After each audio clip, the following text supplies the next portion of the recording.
వీక్షకులకు స్వాగతం, నమస్కారం. ఎన్డీఏ చేస్తున్న అభివృద్ధి కార్యక్రమాల మీద, ఎన్డీఏ నాయకుల మీద, వైఎస్ఆర్ కాంగ్రెస్ పార్టీ చేస్తున్న ఫేక్ ప్రచారాల మీద, ఫేక్ వీడియోల మీద, ఫేక్ ట్వీట్ల మీద చంద్రబాబు నాయుడు గారు సీరియస్ అవుతూ కఠినంగా అణిచివేస్తామని కేసులు పెడతామంటే హెచ్చరించిన నేపథ్యంలో వాళ్ళు చేస్తున్న ఫేక్ ప్రచారాలు ఏంటి, వాళ్ళు చేస్తున్న ఫేక్ వీడియోలు ఏంటి తెలుసుకునే ప్రయత్నం చేద్దాం. విశ్లేషించడానికి మనతో పాటు జనసేన పార్టీ అధికార ప్రతినిధి కోసంపూడి శ్రీనివాసరావు ఉన్నారు. వారిని అడిగి మరిన్ని విశేషాలు తెలుసుకునే ప్రయత్నం చేద్దాం. సార్ నమస్తే. నమస్తే. నిన్న మంత్రివర్గం సమావేశం అనంతరం చంద్రబాబు నాయుడు గారు మాట్లాడుతూ ఎన్డీఏ నాయకుల మీద, ప్రభుత్వం చేస్తున్న అభివృద్ధి కార్యక్రమాల మీద విషం చెంబుతూ ఫేక్ వార్తలను ప్రసారం చేస్తున్న YSR Congress party Paytm batch మీద, నాయకుల మీద కఠినమైన చర్యలు తీసుకుంటూ కేసులు పెడతామన్నారు. దాని గురించి చట్టం కూడా చేసే ప్రయత్నం చేస్తున్నట్టున్నారు. వాళ్ళు చేస్తున్న ఫేక్ ప్రచారాలు ఏంటి, వాస్తవాలు ఏంటి, ఎట్లా విశ్లేషిస్తారు? రామరామ గారు, ఇప్పటికే లేట్ అయిందండి. ఎందుకంటే గతంలో వివేకానంద రెడ్డి గారి హత్య జరిగినప్పుడే నారావారి రక్త చరిత్ర అని చెప్పేసి పెద్ద పెద్ద ఆర్టికల్ రాయడం కానీ మనం చూసాం. ఇప్పుడు కూడా వాళ్ళ ప్రతిపక్షంలో ఉన్నారో ఏంటో అని నాకే అర్థం కావట్లేదు. అలా పేపర్లో ప్రతిరోజు చంద్రబాబు నాయుడు గారి పేరు పెట్టి మరీ విషయం చెబుతున్నారు. ఈయన మామూలుగా మెతక మనిషి. సరే, గమ్మతండి, వివేకా కేసు గురించి వచ్చి మాట్లాడారు కాబట్టి ఆ సందర్భం మర్డర్ చేయించారు, నారాసురు రక్తచిత్రం రాపించారు, వెంటనే గాగట తీసుకొచ్చారు ఎవరు మాట్లాడకుండా. అంటే వాళ్ళు ఎంత ప్రీ ప్లాన్డ్గా ఆ మర్డర్ని స్కెచ్ చేశారు. అదే అండి, ఇప్పుడు ప్రతిదీ కూడా ఈ ప్రభుత్వం, కూటమి ప్రభుత్వం వచ్చిన తర్వాత 14 నెలల్లో మొదటి రోజు నుంచి మొదలుపెట్టి ఏ సబ్జెక్ట్ తీసుకోండి, వీళ్ళ కూటమి ప్రభుత్వం ఏదో రకంగా అభివృద్ధి కార్యక్రమం దృష్టి పెడితే దాన్ని ఏదో రకంగా దాని మీద విషయం చెమ్మాలి. అమరావతి కానించి మొదలుపెట్టారు. అమరావతి చిన్న వర్షం పడితే అమరావతి చుట్టూ తిరుగుతారు సాక్షి విలేకరులు. ఎక్కడ ఏ బురదలో నీళ్లు పడ్డా అది తీసి దాన్ని పెద్ద చేసి అమరావతి మునిగిపోయింది. గతంలోనేమో అదేమో ఎడారి అన్నారు, శ్మశానం అన్నారు, రకరకాల విమర్శలు చేశారు. ఎప్పుడు వర్షం వచ్చినా ఆ గొంతులో నీళ్ళు, పొలాల్లో నీరు నిలబడినా అమరావతి మునిగిపోయింది, మునిగిపోతున్న రాజధాని అని చెప్పేసి రాయడం. పోలవరం విషయంలో గత 5 సంవత్సరాల్లో కనీసం 3% కూడా కంప్లీట్ చేయని వ్యక్తులు ఈరోజు శరవేగంగా అక్కడ పనులు జరుగుతుంటే దాని మీద కూడా విషయం చెబుతూ వాళ్ళు రకరకాల కామెంట్లు. తర్వాత ఈ ప్రభుత్వం వచ్చిన తర్వాత మొదటి నెలలోనే రామరామ గారు రాష్ట్రంలో శాంతి భద్రతలు లేవు, ప్రతిపక్షాల మీదేమో దాడులు చేస్తున్నారు, హత్యలు చేస్తున్నారు, ఆత్మహత్యలు ఇన్ని జరుగుతున్నాయి అని చెప్పేసి ఢిల్లీలో ధర్నా చేశారు. అసలు ఎక్కడ జరిగినాయి అని చెప్పేసి మాకు రిపోర్ట్, మీ దగ్గర ఏమైనా రిపోర్ట్ ఉందా ఇవ్వండి అంటే సమాధానం చెప్పరు.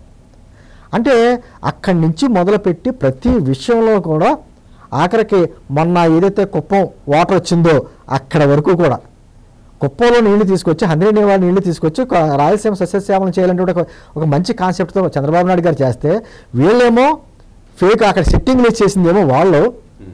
మేమే ఇచ్చా. అప్పుడు ఏమంటున్నారు తెలుసా పేపర్లో, జగన్మోహన్ రెడ్డి గారి ఘనత కుప్పానికి నీళ్లు రావడం. మరి దాన్ని నవ్వాలా ఏడాలా తెలియదు. ఎవరో పుట్టిన బిడ్డకి నువ్వు తండ్రి చెప్పుకుంటే కర్మ. కాకపోతే ఆయన పారించిన నెలకి చెప్తాము అసలు ఆ నీళ్ళలోకి దిగి జలాభిషేకం చేశాడు. అదే అసలు ఆఖరికి ప్రకృతి విపత్తులు వచ్చినా కూడా మన బుడమేర వరద సంవత్సరం అయిందండి. అప్పుడు కూడా ఏదో రకంగా కొన్ని విపత్తుల టైంలో సార్ మీరు జాగ్రత్తగా గమనిస్తే టెర్రరిస్టులు కూడా ఎక్కడైనా ప్రమాదశాత్తు ప్రకృతి విపత్తులు జరుగుతుంటే ఏం చేయరండి వాళ్ళం. కానీ వీళ్ళకి అది కూడా అంతకంటే ప్రమాదం వెళ్ళాం. కనీసం ఆ వరద విపత్తు టైంలో కూడా ప్రజలకు సహాయం చేయడం పోగా ఏదో రకంగా బుడమేరు వరద కూడా చంద్రబాబు నాయుడు కదా. అప్పటి వరకు ఉన్న ప్రభుత్వం ఏంటి, ఏ ప్రభుత్వం వచ్చేప్పుడు 2 నెలలు అయింది, అయినా కూడా చంద్రబాబు నాయుడు గారే. గతంలో చంద్రబాబు నాయుడు గారు తప్పిదం వల్ల ఇప్పుడు బుడమేరు వరదలు అంటారు. గత 5 సంవత్సరాలు ఏం చేసావు? ఒకటి కాదు సార్, ఈరోజు పేపర్లో లోకేష్ గారు కూడా ట్వీట్ చేశారు, ఇలా ఉపాధ్యాయుల దినం, ఎక్కడో ఏదో రాష్ట్రంలో ఏదో టీచర్ చేసిన కార్యక్రమాన్ని ఇక్కడ ఆంధ్రప్రదేశ్లో జరిగింది అన్నట్టుగా ఒక ఫేక్ ఫోటోలు పెట్టి ప్రచారం చేయడం. నేను అంటుంది ఆల్రెడీ ప్రభుత్వం కమిటీ వేసిందండి. ఎందుకంటే సోషల్ మీడియా ఖచ్చితంగా భావ ప్రకటన స్వేచ్ఛకి బరితెగింపుకి చిన్న తేడా ఉంటుందండి. పరిమితి ఖచ్చితంగా ఉంటాయి. నా పోస్టు నా ఇష్టం అంటే కుదరదు, చాలా ఇబ్బందులు ఎదుర్కోవాలి. అంటే విమర్శ చేయడం తప్పులేదు, విమర్శ చేయండి, విమర్శలకి మేము ఎదుర్కొంటాం.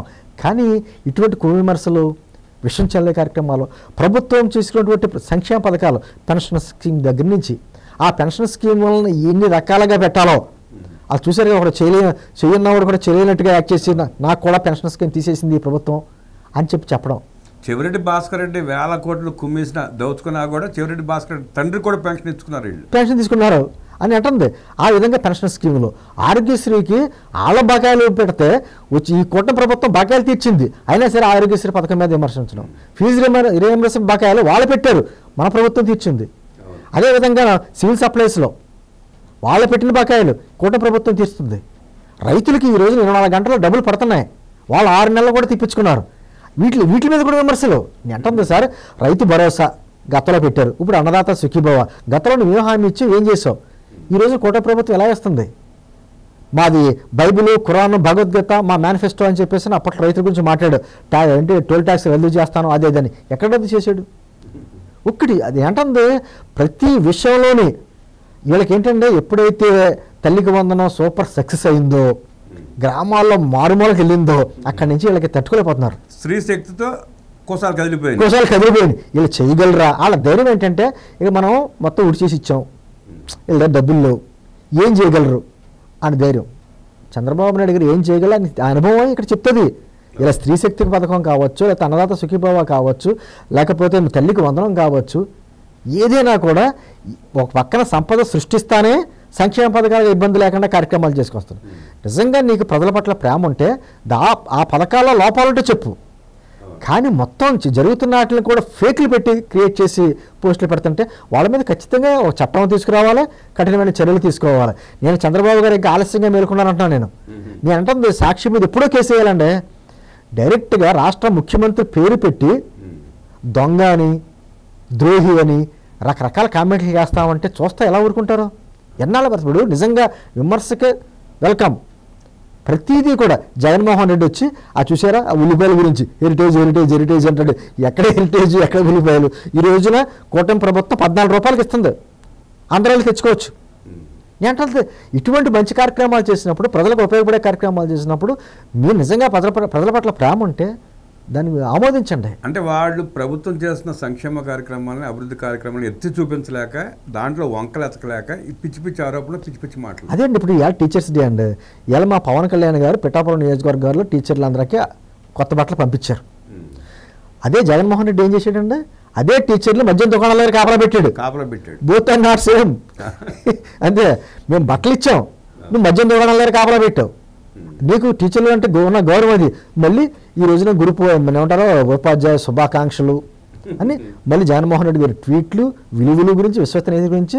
ఈ రోజు వచ్చేమో సజ్జల రామకృష్ణారెడ్డి గారు ఎప్పుడైతే వాళ్ళ కొడుకు కేసుల్లో ఉన్నాడని చెప్పి తెలిసిందో ఆయన బయటకు వచ్చి అసలు లిక్కర్ స్కామే కలుపుతామంట. మరి దొరుకుతున్న డబ్బు, దొరుకుతున్న మనుషులు, వాళ్ళు చెప్తున్న వివరాలు, ఒక సిట్టు పట్టుకుంటున్న విధానం ఇవన్నీ ఫేకేనా?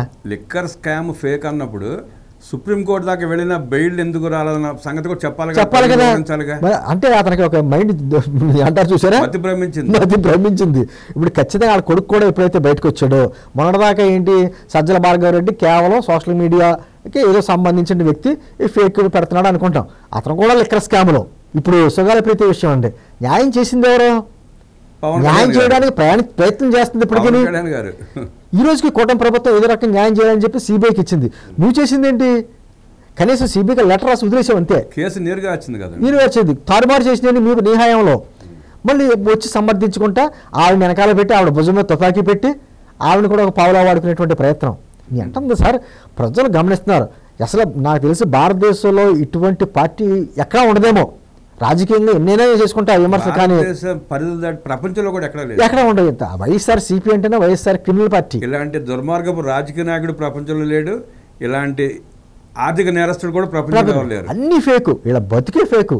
జగన్మోహన్ ఎవరో చెప్తారండి, మన కడప జిల్లాకు సంబంధించినటువంటి నాయకులు తులసిరెడ్డి గారు లాంటి వాళ్ళు అంటూ ఉంటారు, అసలు అతను మాకు రెడ్డే కాదు అంటారు. ఆ కులం కూడా ఫేకు, పెట్టే పోస్టులు ఫేకు, మాట్లాడే మాటలు ఫేకు, నీ పార్టీయే ఫేకు. మరి ఇంకేంటండి? ఇంకా మరి వీళ్ళు వచ్చి విలువలు, విశ్వసనీయత, ప్రజాస్వామ్యం, రాజ్యాంగం, పెద్ద పెద్ద మాటలు. ఆ మాటలకు అర్థాలు తెలుసా జగన్మోహన్ రెడ్డికి? అసలు ఎప్పుడైనా ఆ మాటలకి వద్దంటగా పాలన చేసావా? ఈ రోజు అంటుంది, నిన్న ఒక కమిటీ వేశారు, మంత్రులు కమిటీ వేశారు చంద్రబాబు నాయుడు గారు, ఇమ్మీడియట్గా యాక్షన్ తీసుకోవాలి అంటే. యాక్షన్ తీసుకోవడం అంటే ఎవరో ప్రజా గొంతు నొక్కమని కాదు, వాస్తవాలు చెప్పేవాళ్ళు ఎలాగే చెప్తారు.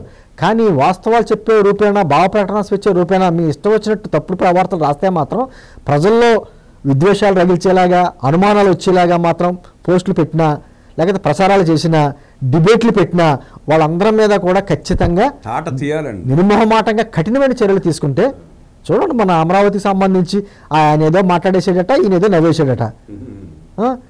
నేను ఏదో కూర్చున్నాను మాట, ఇప్పుడు నేను ఏదో పొరపాటు మాట్లాడాను అనుకోండి, మీరు ఇమీడియట్గా కట్ చేస్తారు కదా. ఇప్పుడు శ్రీనివాస్ గారు, నా డిబేట్లో మీరు ఇటువంటి మాటలు మాట్లాడకూడదు, ఇలా మాట్లాడితే నేను పిలవను ఎప్పుడు అనే మాట మీరు అన్నారనుకోండి, రేపు మాట్లాడను నేను. మాట్లాడకపోగా ఇట్లా ఉన్నటువంటి వ్యక్తి ఆయనేమో సీనియర్ జర్నలిస్టు, మా గొంతు ప్రజాస్వామ్య గొంతు నొక్కుతున్నారు. ఎప్పుడైనా ఇటువంటి మాటలు జరిగినాయి, ఎక్కడైనా జరిగినాయా అంటే ఈ ప్రభుత్వం వచ్చిన వెంటనే 2430 అని వచ్చి బిల్లు తీసుకొచ్చి మీడియా గొంతు నొక్కింది ఎవరు? మరి ఆ రోజు ఏమైపోయింది జర్నలిజం? నిన్న మీరు గమనించలేదు, సాక్షిలో డిబేట్లో కూర్చోబెట్టి సుగాలి ప్రీతి గారి తల్లిని, ఆమె పక్కన ఆమె దగ్గర 2 లక్షల రూపాయలు తీసుకుని ఎగ్గొట్టి కేసు నీరుగార్చిన లాయర్ని ఇద్దరిని కూర్చోబెట్టి డిబేట్ పెట్టాడు. పాపం ఆమె ఎలా వల్ల పడిందో తెలియదు, కానీ ఏంటంది న్యాయం చేసేవాళ్ళు ఎవరో అన్యాయం చేసేవాళ్ళు ఎవరో తెలుసుకోకుండా చేస్తే ఆవిడే అన్యాయం జరుగుద్ది.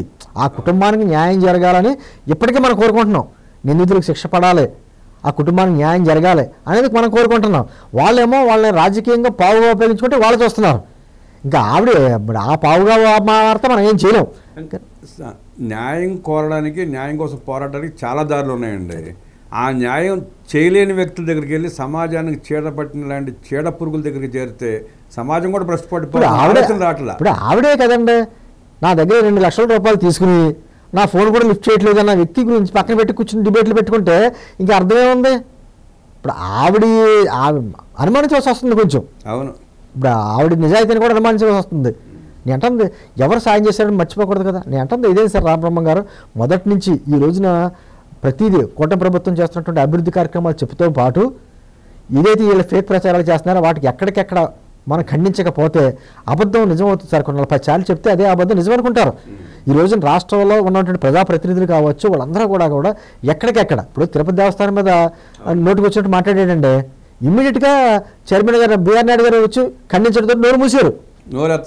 మళ్ళీ ఎక్కడ డైవర్ట్ చేసి ఐఏఎస్ శ్రీలక్ష్మి గారి బట్టల గురించో విద్యుల గురించో మాట్లాడటం మొదలెట్టారు. ఏంటంటే ఆ విధంగా ఖండించకపోతే మాత్రం ఖచ్చితంగా అతి మంచితనం కూడా చేతకాంతనం అవుద్ది సార్. ఖచ్చితంగా ఎక్కడో సార్ దీనికి పులి స్టాప్ పడాలి కాబట్టి కఠినమైన చర్యలు ఒకళ్ళిద్దరి మీద తీసుకున్నాం అనుకోండి, రేపు వద్దు రెండో వాడు ధైర్యం చేయలేడు. అటువంటి ఆచితూచి ఒకసారి చెక్ చేసుకుని వెళ్ళి మాట్లాడతారు. అటువంటి పరిస్థితి రావాలని మాత్రం కోరుకుంటున్నాను సార్ నేను. విషప్రచారాల మీద, దుష్ప్రచారాల మీద, ఫేక్ వీడియోల మీద కఠినమైన చర్యలు తీసుకోకపోతే సమాజానికి ఇబ్బంది కలిగే పరిస్థితి వస్తుందని, సమాజాన్ని వాళ్ళు నాశనమైంది కాక సమాజాన్ని కూడా భ్రష్టు పెట్టే ప్రయత్నం చేస్తున్న వైఎస్ఆర్ కాంగ్రెస్ పార్టీ నాయకుల్ని, పేటీఎం బ్యాచ్ని కట్టడి చేసి అరెస్ట్ చేయాల్సిన అవసరం ఎంతైనా ఉందంటూ విశ్లేషించిన కూటమి ప్రభుత్వం, జగన్మోహన్ రెడ్డి పాలన బోత్ ఆర్ నాట్ సేమ్ అంటూ విశ్లేషించిన కూసుంపూడి గారి ధన్యవాదాలు తెలియజేస్తూ నమస్కారం.